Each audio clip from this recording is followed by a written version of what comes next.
আসসালামু আলাইকুম ওয়া রাহমাতুল্লাহি ওয়া বারাকাতুহু। আমি আবার সালাম দিচ্ছি। আসসালামু আলাইকুম ওয়া রাহমাতুল্লাহি ওয়া বারাকাতুহু।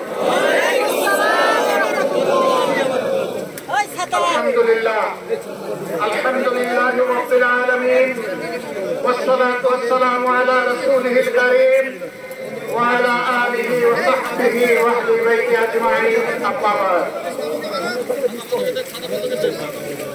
শহীদ কাফেলা বাংলাদেশ ইসলামী ছাত্র শিবিরের রাজশাহী মহানগরী শাখার সাংগঠনিক সেক্রেটারি, আমাদের কলিজার টুকরা সন্তান, আমাদের দ্বীনি ভাই আলী রায়হানের জানাজা পূর্ব এই সমাবেশে উপস্থিত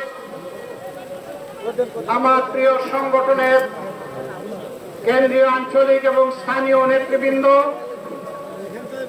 বাংলাদেশ ইসলামী ছাত্র শিবিরের কেন্দ্র থেকে শুরু করে মফস্বল পর্যন্ত উপস্থিত নেতৃবৃন্দ, বন্ধু সংগঠনের নেতৃবৃন্দ, স্বৈরাচার বিরোধী, বৈষম্য বিরোধী ছাত্র আন্দোলনের নেতৃবৃন্দ এবং আজকের দুর্যোগপূর্ণ আবহাওয়া উপেক্ষা করে বৃষ্টি ভেজা এই পরিবেশে আবেগ নিয়ে যারা এখানে হাজির হয়েছেন, সেই প্রিয় রাজশাহীবাসী, আপনারা কেমন আছেন সবাই? আলহামদুলিল্লাহ। আমরা আল্লাহর বান্দা, পরিবেশ যাই হোক, আল্লাহর পক্ষ থেকে যে পরীক্ষাকে আসুক, মুমিন কখনো সেই পরীক্ষায় ভেঙে পড়ে না। আর পুরনো ভরসা একমাত্র আল্লাহর উপর। যখনই কোনো পরীক্ষা আসে, আল্লাহ বলছেন, তোমরা তোমাদেরকে আমি কর্মসূচি দিয়ে দিচ্ছি, ইয়া আইয়ুহাল্লাযীনা আমানুস্তাঈনু বিস-সাবরি ওয়াস-সালাহ। এই ইমানদারগণ, বিপদ আপদ মুসিবত পরীক্ষা যখন আসবে, তখন তোমরা তোমাদের রবের আমার সাহায্য চাও সালাত, নামাজের মাধ্যমে এবং সবরের মাধ্যমে।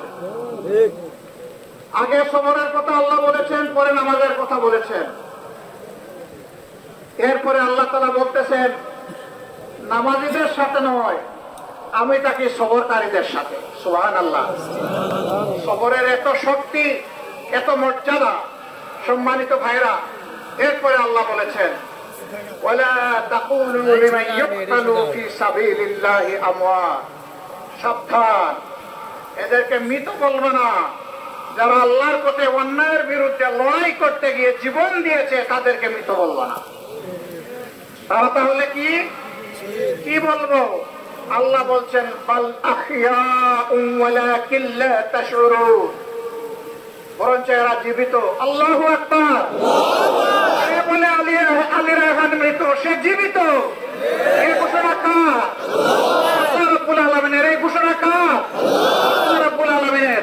সুতরাং আমি শহীদের পিতা, ভাই, আপনজনকে বলবো, আপনাদের সন্তান মারা যায়নি। আল্লাহ ঘোষণা দিয়েছেন, আপনাদের সন্তান জীবিত।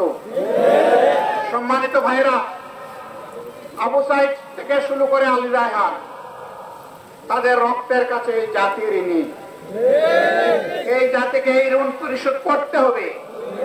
যে উদ্দেশ্য নিয়ে তারা এই লড়াই করেছে, আর তাদের ডাকে সাড়া দিয়ে কুলের শিশু থেকে বৃদ্ধ পর্যন্ত, নারী পুরুষ সবাই রাস্তায় নেমে গিয়েছিল।